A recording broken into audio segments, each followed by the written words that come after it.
কি ঘটছে মিয়ানমার টেকনাফ পার্বত্য চট্টগ্রাম অঞ্চলে? আমরা অনেকটা ধোঁয়াশা কুয়াশার মধ্যে রয়েছে। একদিকে গোপনে বা তলে তলে এক ধরনের সেটেলমেন্ট হয়ে গেছিল, বাট জনগণ রাজনৈতিক দলগুলোর তীব্র নিন্দা এবং কি সমালোচনার কারণে সরকারের পক্ষ থেকে কয়েক ঘন্টা পরে বার্তাটাকে পরিবর্তন করা হয়েছে যে মানবিক করিডোর আসলে কি মিয়ানমারকে দেওয়া উচিত। দেখেন কেন দেওয়া উচিত না তারই একটা তথ্য উপাত্ত আজকে দিচ্ছি। স্ক্রিনের এক অংশে আপনারা একটা ফুটেজ দেখতে পাচ্ছেন।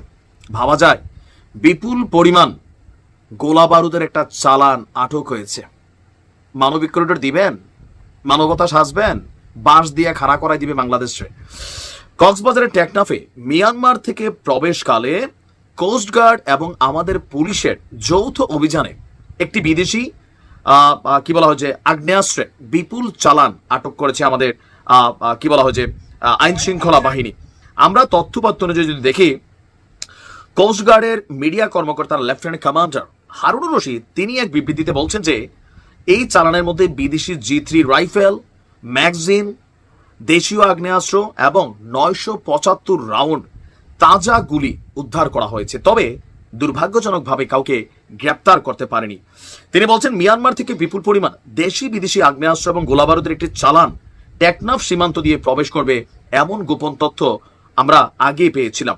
আর সেই তথ্য অনুযায়ী সোমবার রাত 1টার দিকে কোস্টগার্ড পূর্ব জোন অধীনস্থ BCG স্টেশন টেকনাফ এবং পুলিশের সমন্বয়ে যৌথ টিম টেকনাফ স্থলবন্দর সংলগ্ন 14 নং ব্রিজ এলাকায় একটি বিশেষ অভিযান পরিচালনা করে।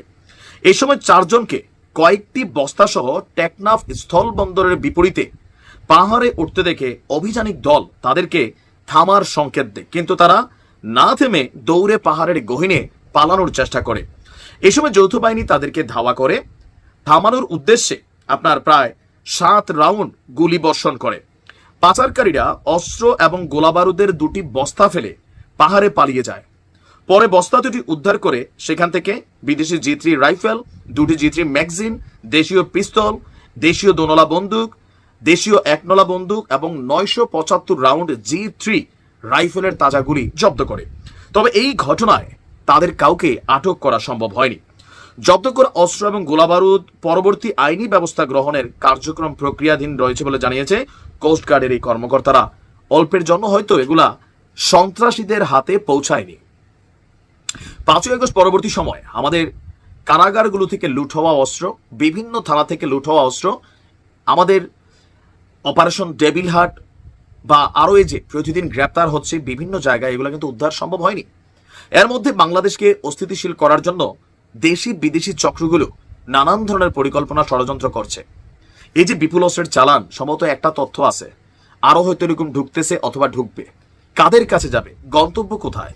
এর মাঝখানে নতুন করে গত 1-1.5 মাসে প্রায় 1.5 লক্ষের কাছাকাছি রোহিঙ্গা বাংলাদেশে অনুপ্রবেশ করছে। এদের থামানো যাচ্ছে না, নতুন করে ঢল তৈরি হচ্ছে। এই যে বিশাল রোহিঙ্গারা স্থানীয় টেকনাফ এবং কক্সবাজার এলাকার সাধারণ মানুষদের ব্যবসা বাণিজ্য সবকিছুতে ভাগ বসাচ্ছে। সরকার কি পদক্ষেপ গ্রহণ করছে? চোখ কান খোলা রাখতে হবে। দেশ পরিচালনার মধ্যে এখন যে অস্থিতিশীল অবস্থা, অনেক দুর্বল দিক প্রকাশ পাচ্ছে শত্রুদের কাছে।